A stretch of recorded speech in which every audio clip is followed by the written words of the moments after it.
I'm your host, Hermione Granger. In 1848, James W. Marshall is said to have discovered gold in California's Sacramento Valley on Mr. John Sutter's mill. News of the event has traveled fast and far up and down the West Coast.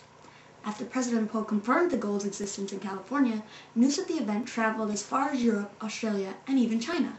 Let's take a look. Nathan? Are we good? Oh. Hi, this is Nathan Scott. We're here where what's it? California. We're here in Sutter's Mill, California, where what's it? 300,000.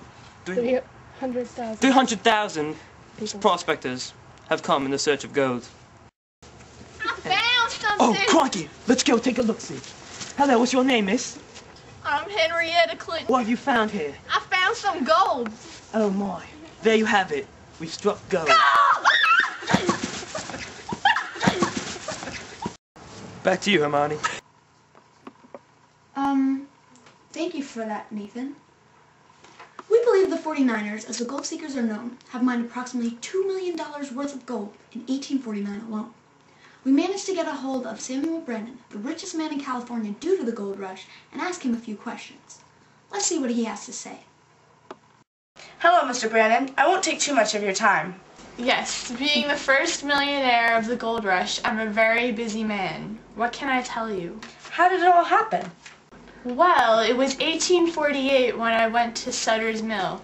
I started digging and I found gold. Just like that? Well, not everyone was as lucky as myself. Men dug for years without finding a penny. So many people populated the area in complete chaos, so sanitation conditions were terrible. Disease spread and killed hundreds. Few got anything at all. Thank you, Mrs. Cristiano Ronaldo. And in other news, the Compromise of 1850. Let's talk to Henry Clay. Mr. Clay, could you give us some background information as to why the compromise was proposed in the first place? Well, after the Mexican-American War, we, the United States of America, obtained a lot of land. California, Mexico, Utah, and Texas all became a part of the United States of America. But there was one problem, one very, very big problem. Would these states be slave states or free states? And what was decided?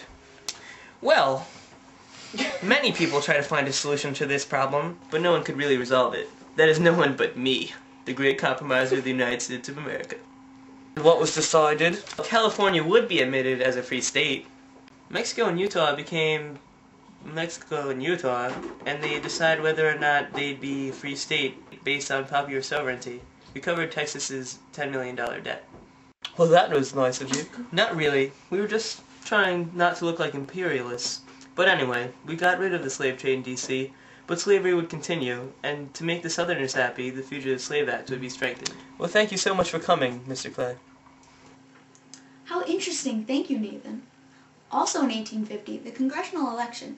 This election for the United States House of Representatives increased the Democratic majority this year, while the Whig Party became less and less popular. Other parties, such as the Independent and Constitutional Unionist Party, were formed. That's all we have for you tonight. But before we go, we would just like to make sure that you stop by your local bookstore and pick up a copy of Uncle Tom's Cabin, written by Harriet Beecher Stowe. As of now, it's the best-selling novel of the 19th century. It's about a suffering black man who's lived his whole life as a slave. It's created quite a bit of controversy, so go pick up your copy today. Thank you for joining us here on ANN. Have a wonderful night.